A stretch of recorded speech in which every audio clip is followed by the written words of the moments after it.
가격을 본다 그런 얘기고 이제 앞 앞에서부터 하나씩 하나씩 오늘은 농지 투자 제대로 알고 하자 그래 갖고 농지 구입, 농지 취득 자격증명 이렇게 해서 단계별로 농지에 대한 전반적인 거를 오늘은 훑어드릴 겁니다. 그러니까 그거 한번 같이 가 보시자 그런 얘기야.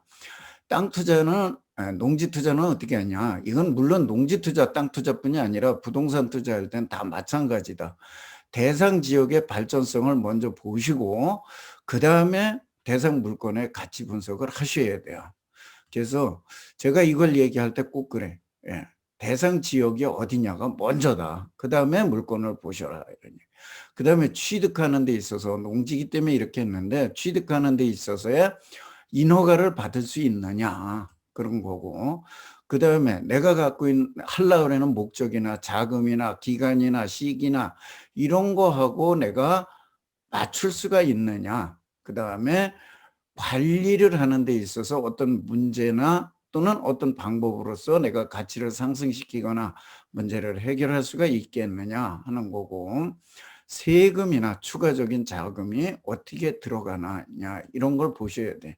그다음에 현재 가지고 있는 자산하고 연계를 해서 분석을 해 보셔야 되고 이런 것들을 종합적으로 체크하고 판단하고 분석해서 그다음에 물건에 투자를 하셔야 되는 거예요. 그냥 개별적인 물건 하나를 보고서 하는 건 아니다. 그다음에 농지 투자로 성공하기 위해서는 투자 시기도 적정해야 되고 투자 지역도 어디다 할 것인지 아셔야 되고 그다음에 어떻게 할 것인지도 봐야 되고 특히나 목적을 뚜렷하게 명확하게 하셔야 돼. 목적을 잘못 하면 허둥지둥하고 엉뚱한 데로 간다 이런 얘기야. 그다음에 투자 자금이나 세테크 그다음에 제발 좀 대박의 욕심을 버리시고 적정한 수익을 기대하고 투자하시자 그런 얘기예요. 그다음에 농지 구입 시에 투자의 요령은 농사용, 아까 얘기한 농사용, 예, 이거는 좀 싸고 좋은데, 예, 넓은데, 큰 땅, 이렇게 보시면 돼요. 근데 우리가 주로 하는 건 개발을 하거나 수용 보상을 하거나 묻어두고자 하는 것들이 있는데, 이런 것들에 따라서 목적에 따라서 해야 되고 두세 마리 토끼를 한꺼번에 잡겠다? 예, 어느 것 하나 제대로 하지 못합니다. 그리고 누구에게나 모든 걸 만족시키는 그런 좋은 물건은 없다. 이렇게 생각하시고 좀 집중과 선택을 잘 해서 하시자 그런 얘기예요. 그다음에 농지 투자를 하는 데 있어서 꼭 좀 알아야 될 것들이 있어요. 그래서 농지 투자뿐이 아니라 부동산 투자를 할 때 특히 토지 투자를 할 때 우리가 법을 많이 관계를 합니다. 이 법을 볼 적에 법에는 제1조의 대부분 목적이 나와요. 그래서 이 목적이 법을 만든 목적, 재정 취지가 무엇인가를 먼저 아셔야 돼요. 그다음에 2조나 3조쯤에서 용어의 정리, 용어 풀이가 나오거든요. 이 용어를 명확히 이해를 하셔야 돼요. 그래야 그 법을 이해를 하실 수 있습니다. 법마다 그 용어가 조금씩 틀리고 우리 상식하고 다를 수 있어요. 그래서 그런 거를 아셔야 되고 그래서 농지 투자를 하려면 그 용어를 좀 먼저 숙지를 해야 될 게 몇 개 있다. 농지라고 그러는 것이 무엇이냐 하면 지목의 전답과수원이면 무조건 농지예요. 이거는 지목이 전답과수원이면 그 위에 건물이 있어도 농지예요. 그래서 지목이 전답과수원이면 무조건 농지다. 그다음에 농지 개량 시설들 축산물 시설 부지도 농지다. 그다음에 지목여에 불구하고 3년 이상 농지로 사용되고 있으면 농지로 본다 그런 얘기예요.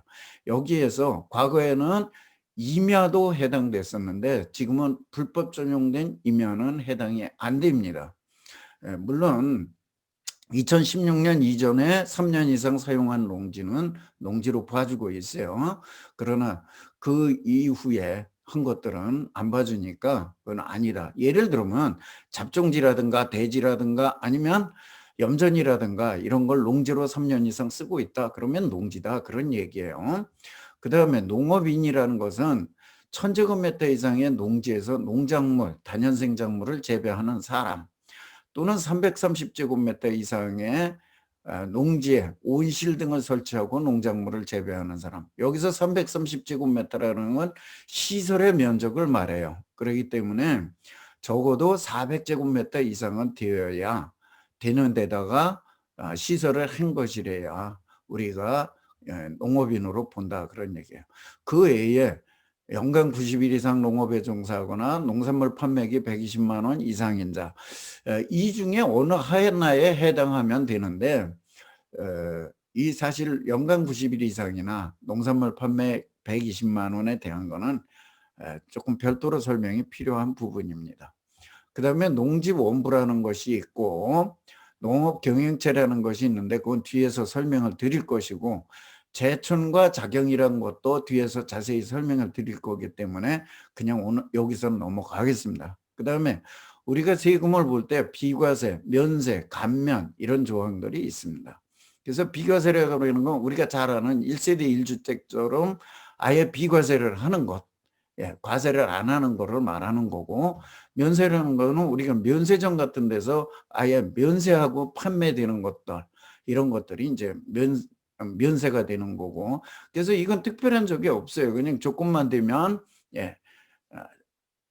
혜택을 받을 수 있습니다. 그 다음에 이제 감면이라는 게 있는데, 농지에서는 물론 8년 이상 제촌 작용하면 소득세법에서 비과세라고 나오는데, 이것은 조세특례제한법에서 감면 한도라는 것이 있습니다. 그래서 감면 신청을 해야지만 혜택을 볼 수 있어요. 이 감면은 앞에 비과세나 면세와 달리 신청주의예요. 내가 이러이러한 조건을 갖췄으니까 이거를 세금을 면해 주세요, 이렇게 신청을 해야 돼요. 신청을 하지 않으면 혜택을 볼 수 없는 거니까 여기에서 주의가 요망된다. 특히 농지에서는 이 감면 제도밖에 없으니까 이 감면을 받으려면 신청, 내가 조건을 충족한 걸 입증을 하는 자료를 가지고 신청해야 된다는 것을 이해를 하셔야 됩니다. 그 다음에 농지 취득 물건을 찾는 방법에서는 집중과 선택을 해라 그랬어요. 제가 집중과 선택을 하라는 것은 농지 투자는 가급적 제촌 작용 지역에서 하는 게 가장 좋습니다.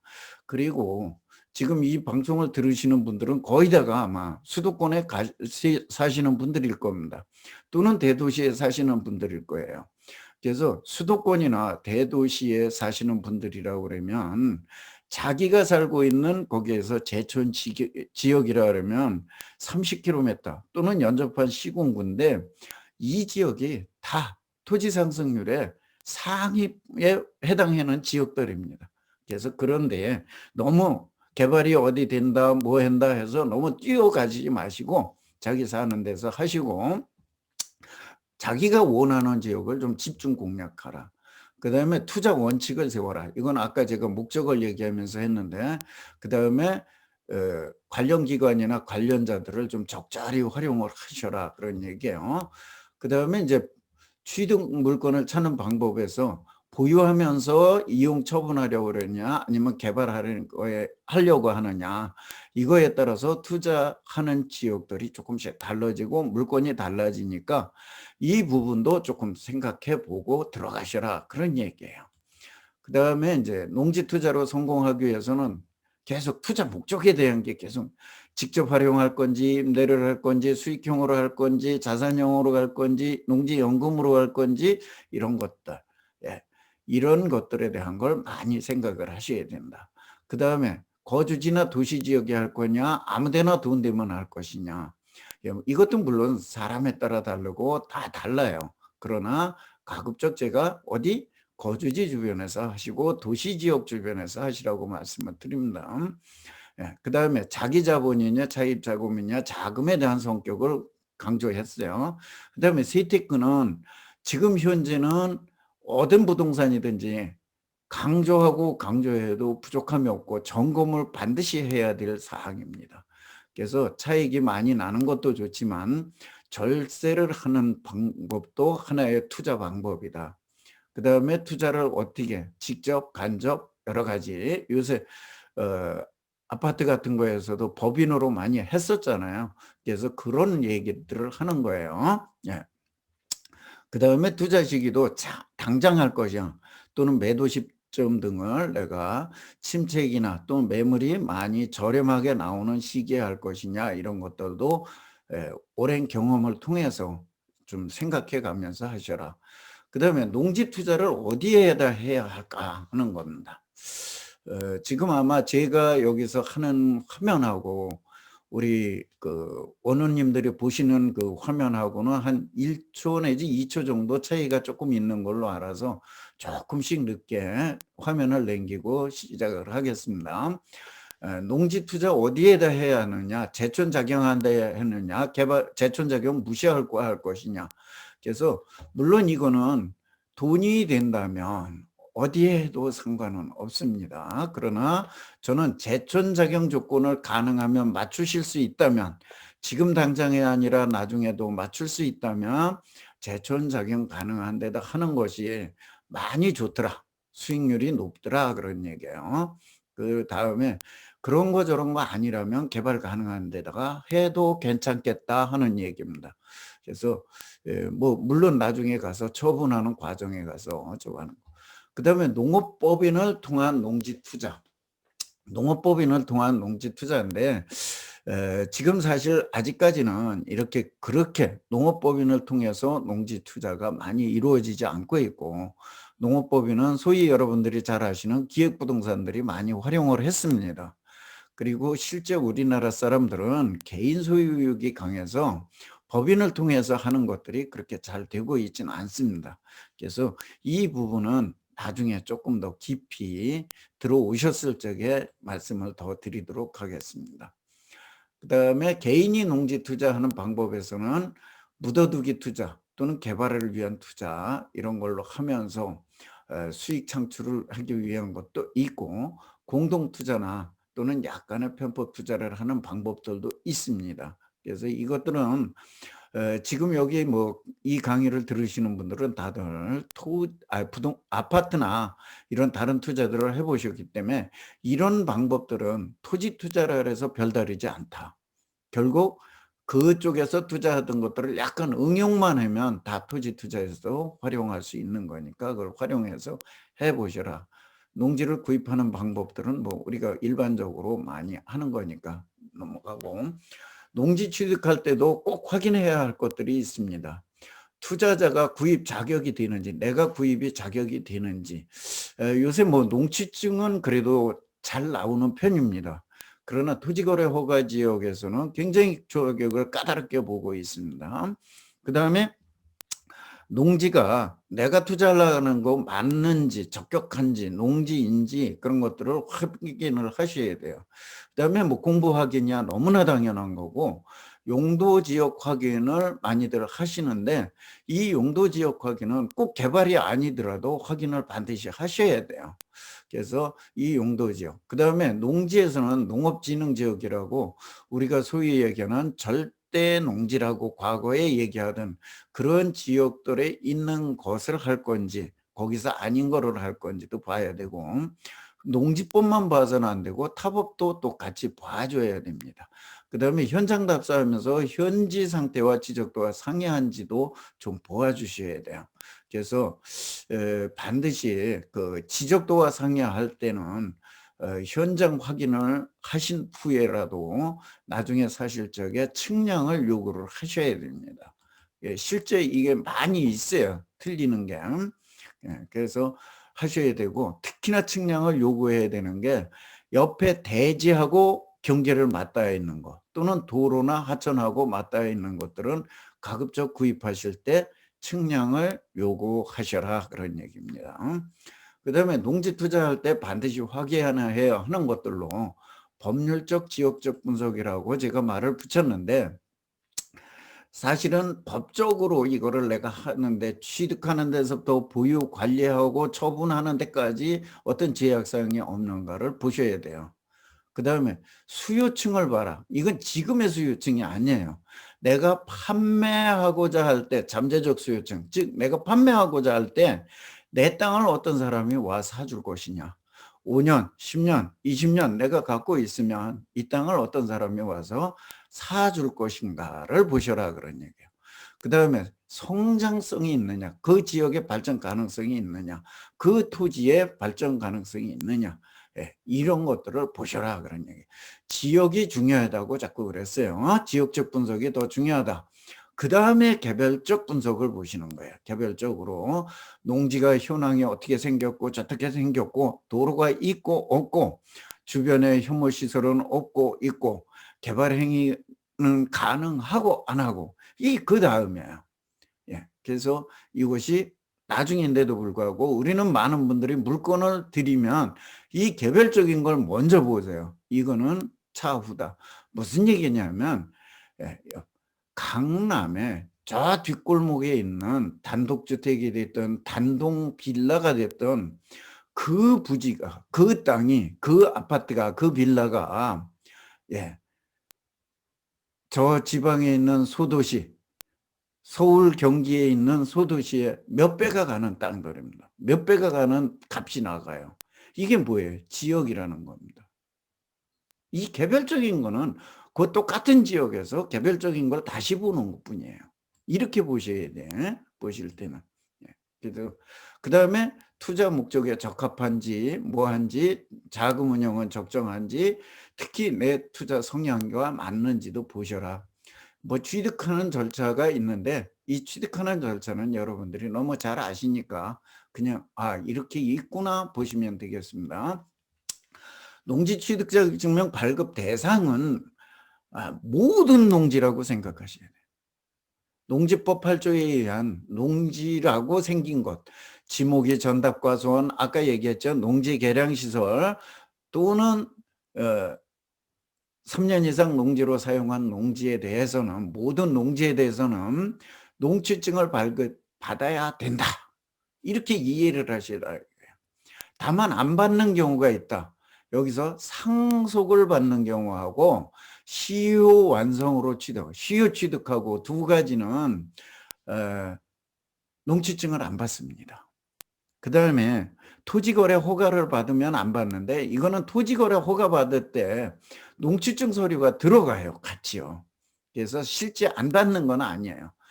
아무것도 안 받는 것은 상속과 시효 취득으로 하는 것을 안 받는다. 그런 얘기예요.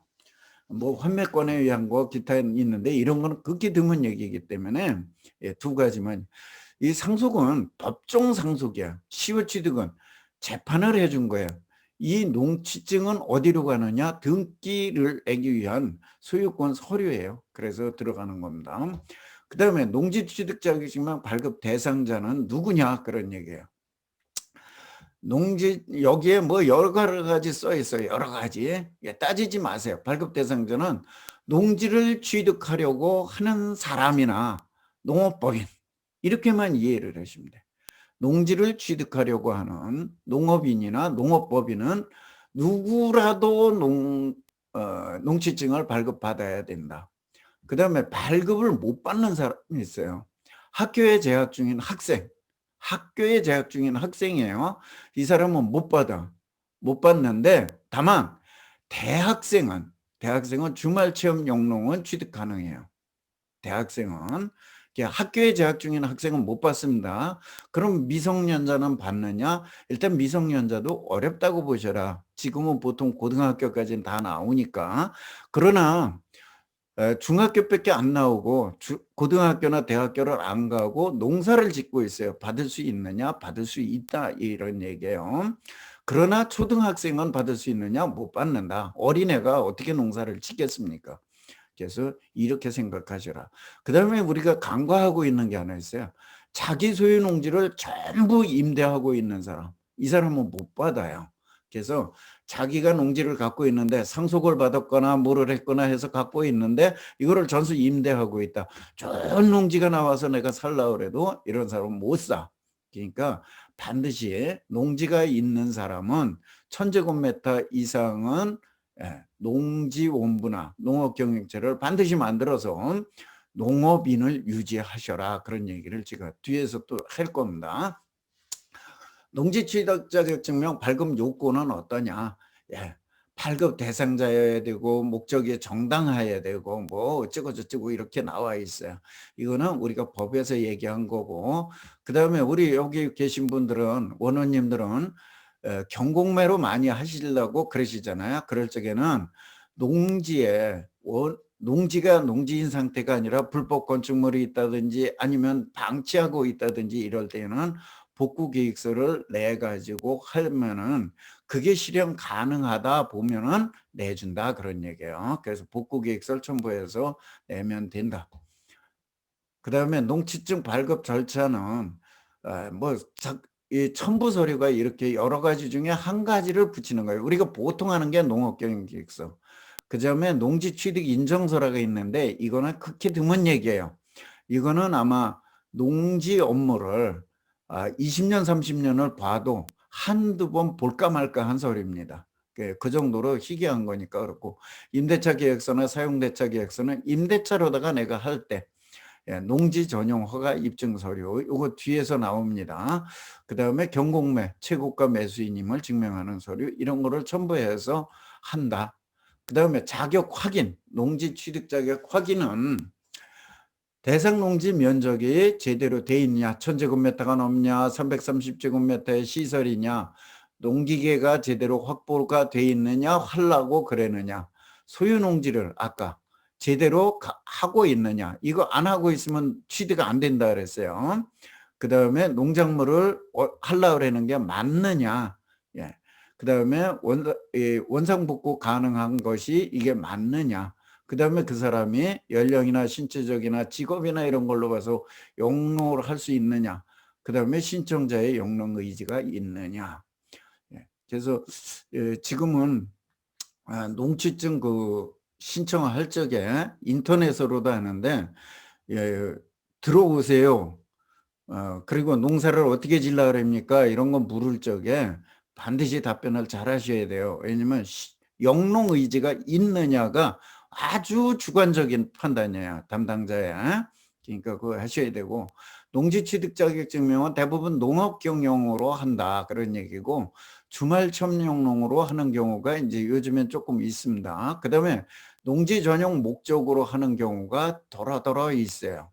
그다음에 많이들 하시는 영농여건 분리농지인데, 저는 사실 이거는 투자로서는 일단 배제해라, 투자자들은. 그렇게 얘기를 해요. 많은 분들이 이걸 하라 그러는데 이건 저는 배제를 하라 그럽니다. 그다음에 축사 등 부지인 경우에 요것도 좀 주의를 하셔야 될 부분이고, 그다음에 공유농지를 취득하려고 할 때 조금 좀 생각해 보실 것들이 많이 있습니다. 그다음에 계량시설 하실 적에 이것들도 좀 작성을 하셔야 되고, 농취증 서류를 잠깐 보면서 설명을 드리겠습니다. 농취증의 인적사항, 그다음에 지금 현재 내가 농업인이냐 신규로 하려나 주민로 하려냐 법인이냐, 그다음에 농지에 대한 현황이 나오고, 취득 원인 매매냐 증여냐 경매냐 뭐 이런 거고, 농업 경영을 하려고 그러냐 여기다 동그라미, 여기다 동그라미라면 뒤에 첨부 서류가 농업경영계획서, 주말 체험 영농으로 하려면 1000제곱미터 미만, 여기다 동그라미 하고 아무것도 없어요. 요거 한 장만 내면 돼. 그 다음에 농지 전용을 받은 거냐 그러면 여기다 동그라미 하고 농지 전용 허가 서류를 여기다 첨부하면 됩니다. 요거는 기관 이런 데서 하는 거기 때문에 우리 일반인들이 거의 안 하는 거니까 보시면 되고, 아까 농업경영 이게 대부분이라 그랬어요. 농업경영계획서가. 그래서 이 상황, 농지에 대한 거를 쓰고, 여기 영농 경력이, 영농 거리가 나오고, 그 다음에 주재배 장목이 나오고, 영농 착수 시기가 나와요. 그 다음에 여기는 취득자 본인, 그 다음에 영농 경력이 나오고, 가족도 여기다가 쓰면 좋은데, 될 수 있으면 전 배우자랑 같이 쓰시라고 그래요. 그 다음에 항상 자기 노동력하고 일부 위탁에나 일부 고용에다가 할 수 있는데 일부 위탁 정도에 하시고, 현재 가진 장비, 앞으로 내가 살라 그러는 장비, 그 다음에 뒤에 보면 소유 농지의 이용 현황이 있습니다. 그래서 작용하느냐 안 하느냐 이걸 보는 거예요. 예. 여기에다가 내가 작용을 안 하고 있으면 기재를 안 한다. 예, 요새는 전산이 돼 가지고 이게 다 떠버려요. 그러니까 빠져나갈 수 없으니까 내가 다른 데 농지를 갖고 있는데 했다 그러면 미리 작용으로 하는 걸로 해 놓고 나서 신청을 하시라. 그다음에 남의 농지를 임차해서 경작하고 있는 경우엔 그것도 여기다가 기재를 해서 첨부를 하는 겁니다. 그다음에 원상복구 계약, 아까 농지가 농지인 상태가 아닐 적에 경매 같은 걸로 할 때는 원상복구 계획서를 붙인다 그랬어요. 그럼 일반 매매에서는 어떻게 했냐? 일반 매매에서는 원상복구 계획서를 붙이는 게 아니라 매도자가 원상복구를 한 다음에 농지증을 신청하라고 그래요.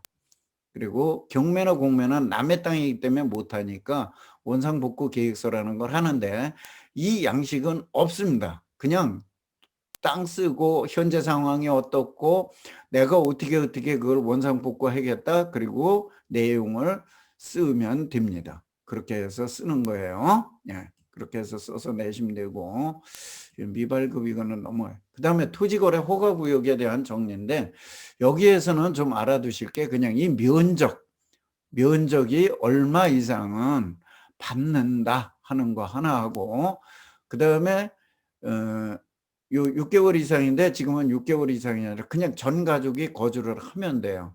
근데 지금 어느 정도 심하게 보냐면 가족 증명원까지 내라고 그러는 데가 있습니다. 그다음에 농업인인 경우에는 30km 이내에 거주하는 사람이면 되는데 이때 농업인이라고 하는 것은 아시죠? 땅만 가지고 있다고 농업인 아닙니다. 농지원부나 농업경영체가 등록돼 있는 사람을 농업인이라고 한다. 그다음에 신청서하고 농업경영계획서하고 자금조달계획서가 들어간다. 이렇게 보시면 되고 나머지는 뭐 크게 저거 하니까. 그다음에 토지거래 허가개혁에서 다른 건 뭐 대부분 없고 현실에서는 원래 토지거래 허가 지역에서는 허가를 받은 다음에 계약을 해야 돼요. 근데 현실에서 어떻게 되겠어요? 파시는 분이 어떻게 될지 모르니까 사전에 계약이 이루어집니다.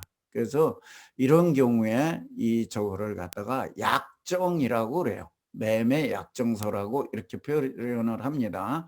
그다음에 그 매매 계약서에다가 이때 처음에 만드는 계약서에다가 토지거래 허가 구역 내 토지로서 토지거래 허가 전에는 유동적 무역인 계약으로서 토지거래 허가를 받지 못하면 본계약은 해제하기로 하며 토지거래 허가를 받으면 새로이 계약서를 작성 이행하기로 한다. 이렇게 하면서 이제 여기서부터 본계약이 다시 만들어져서 진행되는 거라고 보시면 됩니다.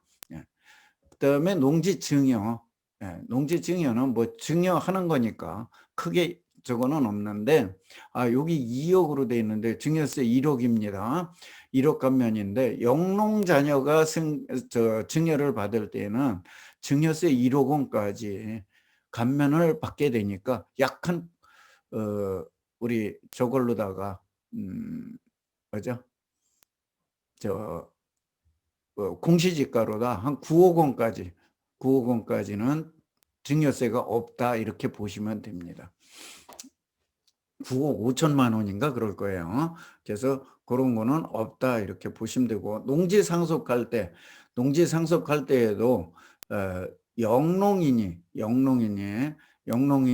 상속을 할 때에는 많은 혜택이 있습니다. 여기서도 한 10억 가까이는 거의 세금이 없다고 보시면 돼요. 그다음에 다만 영농 그 상속인 한 사람이 받을 때예요. 그다음에 상속으로 농지를 받을 때에는 10,000제곱미터까지는 내가 직접 농사를 안 지어도 돼요. 그래서 많은 효과가 혜택이 있습니다. 그래서 이렇게 해서 하는 거고 요것에 대해서는 뭐 나중에 그다음에 부동산 구입할 때 확인하는 거에 대해서 자, 소유자는 등기부, 면적 확인은 토지대장, 지목 토지대장. 현재 지목도 물론 봐야 되고, 경계는 지적도나 임야도나 토지인가나 현장 답사를 하면서 보셔야 되고요. 뭐 지도나 이걸로 보셔야 되고, 도로 확인 보셔야 되고, 지질 환경을 보시는 것도 이런 정보 시스템에 들어가면 지금은 다 볼 수 있습니다. 그래서 이런 데 가서 보실 수도 있어요, 이거를. 근데 뭐 그렇게까지 하시는 분들은 그렇게 많지 않고, 그다음에 농지 전용 허가받은 농지를 취득한다고 아까 얘기한 게 있는데, 이거는 뭐냐면 농지 전용 허가를 받은 것을 농취증을 받을 수가 있습니다. 예, 그래서 이때에는 매도자는 농지인 상태로 매도하기 때문에 세금 부담을 좀 줄일 수가 있고, 매수자는 원래 농지는 농사를 지을 사람만 살 수 있는 거 아니에요? 또 법인이나. 근데 이 경우에는 일반 법인이나 일반인이나 이런 사람들도 얼마든지 살 수 있는 거기 때문에 농지 전용 허가를 받은 농지를 사는